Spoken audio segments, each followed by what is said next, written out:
భగవద్బంధువులందరికీ నమస్కారం. హిందూ ప్యాడ్ ఛానల్కి స్వాగతం. శ్రావణ మాస మహాత్మ్యము 24వ అధ్యాయము. ఈశ్వరుడు సనత్కుమారునితో, ఓ బ్రహ్మపుత్ర, పూర్వము దైత్యుల భారంతో బాధపడుతున్న భూదేవి బ్రహ్మదేవుణ్ణి శరణు వేడింది. ఆమె ద్వారా సంపూర్ణ వృత్తాంతాన్ని విన్న బ్రహ్మ దేవతలందరినీ వెంటబెట్టుకుని క్షీరసాగరంలో ఉన్న విష్ణువు వద్దకు వెళ్ళి అనేకమైన స్తుతుల ద్వారా విష్ణువుని ప్రసన్నం చేశారు. అప్పుడు శ్రీహరి ప్రత్యక్షమై బ్రహ్మ ద్వారా సంపూర్ణ వృత్తాంతాన్ని విని, ఓ దేవతలారా, భయపడకండి. నేను దేవకీ వసుదేవులకు పుత్రునిగా జన్మించి పృథ్వీ యొక్క సంపూర్ణ సంతాపాలను దూరం చేస్తాను. ఆ సమయంలో మీ దేవతలందరూ యాదవుల రూపంలో జన్మించండని పలికి విష్ణువు అంతర్ధానమైపోయాడు.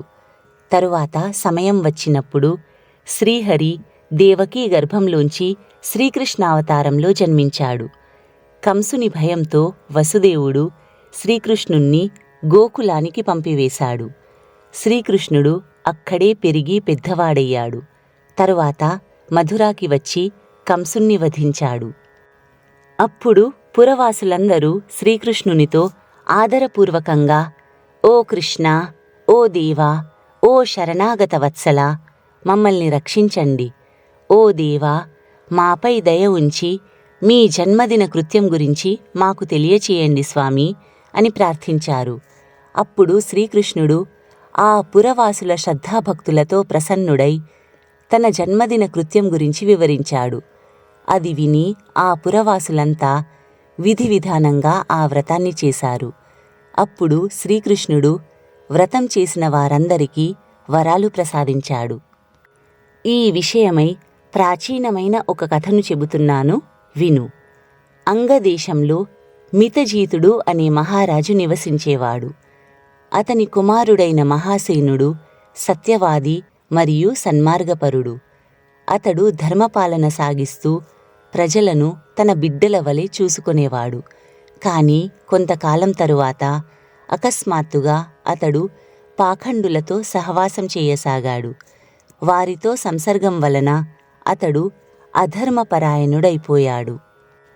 ఆ రాజు వేదశాస్త్రాలను మరియు పురాణాలను నిందించసాగాడు. వర్ణాశ్రమ ధర్మాల ప్రతి ద్వేషభావాన్ని చూపసాగాడు. ఓ మునిశ్రేష్ఠ, ఈ విధంగా ఆ రాజు చాలా కాలం అధర్మ మార్గంలో జీవనం గడిపిన తరువాత మృతి చెందాడు. మరణానంతరం యమదూతలు అతన్ని పాశాలతో బంధించి యమధర్మరాజు వద్దకు తీసుకెళ్లారు. దుష్టుల సహవాసం కారణంగా ఆ రాజు నరక బాధలను అనుభవించసాగాడు. ఈ విధంగా చాలా సంవత్సరాలు నరక బాధలను అనుభవించిన తరువాత అతనికి పిశాచయోని ప్రాప్తించింది. ఆకలి మరియు దప్పికతో బాధపడుతున్న ఆ పిశాచం మార్వాడ దేశంలో అటూ ఇటూ తిరుగుతూ ఒక వైశ్యుని దేహంలోకి ప్రవేశించి ఆ వైశ్యునితో పాటుగా మధురా నగరానికి వెళ్ళిపోయాడు. కాని అక్కడి రక్షకులందరూ ఆ పిశాచాన్ని అతని దేహంలోంచి తీసివేశారు. తరువాత అతడు అరణ్యంలో మునుల ఆశ్రమంలో అటూ ఇటూ సంచరించసాగాడు. ఒకానొక సమయంలో దైవయోగంతో శ్రీకృష్ణాష్టమి రోజున వ్రతం చేస్తున్న మునులు మరియు బ్రాహ్మణుల ద్వారా చేయబడుతున్న మహాపూజ, నామ సంకీర్తన మరియు రాత్రి జాగరణం అంతా చూసి ఆ పిశాచం కథాశ్రవణం కూడా చేశాడు.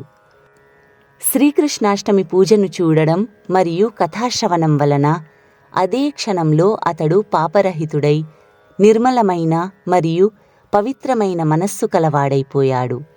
అతడు యమదూతల నుండి ముక్తిని పొంది ప్రేతదేహాన్ని విడిచి విమానంలో ఆరూఢమై దివ్యమైన భోగాలతో విష్ణులోకానికి చేరుకున్నాడు. ఈ విధంగా ఈ వ్రత ప్రభావం వలన పిశాచయోని పొందిన ఆ రాజు విష్ణు సామీప్యానికి చేరుకున్నాడు. తత్వదర్శులైనటువంటి మునులు పురాణాలలో ఈ శాశ్వత మరియు సార్వలౌకిక వ్రతాన్ని సంపూర్ణంగా వివరించారు. ఈ వ్రతాన్ని ఆచరించడం వలన సకలాభిష్టాలు నెరవేరుతాయి. శుభకరమైన ఈ కృష్ణాష్టమి వ్రతాన్ని ఆచరించిన వారు ఇహలోకంలో అన్ని సుఖాలను అనుభవించి మరణానంతరం వైకుంఠ ప్రాప్తిని పొందుతారు. వైకుంఠంలో 1,00,000 సంవత్సరాలు దేవ విమానంలో ఆసీనులై అనేక విధాల సుఖాలను అనుభవించి అవశిష్ట పుణ్యం ద్వారా మరలా ఈ లోకంలో మహారాజులా జన్మించి అష్టైశ్వర్యాలను మరియు కామదేవునితో సమానమైన రూపాన్ని పొంది సుఖంగా జీవిస్తారు. ఎవరైతే జన్మాష్టమి మహోత్సవం జరుపుతారో వారికి శత్రుభయం ఉండదు. ఈ వ్రతం చేసే స్థానంలో ఆ వ్యక్తి ఇచ్ఛానుసారంగా వర్షాలు కురుస్తాయి. అతనికి ప్రాకృతిక ఆపదల భయం ఉండదు. ఏ ఇంట్లో శ్రీకృష్ణ మహోత్సవం జరుపుతారో అక్కడ భూత ప్రేతాది భయాలు నశించి సకల సమృద్ధులు ప్రాప్తిస్తాయి. ఎవరైతే ఈ కృష్ణాష్టమి మహోత్సవ దర్శనం చేసుకుంటారో వారు పాపాల నుండి విముక్తులై విష్ణు సాయుధ్యాన్ని పొందుతారని పరమేశ్వరుడు సనత్కుమారునికి వివరించాడు.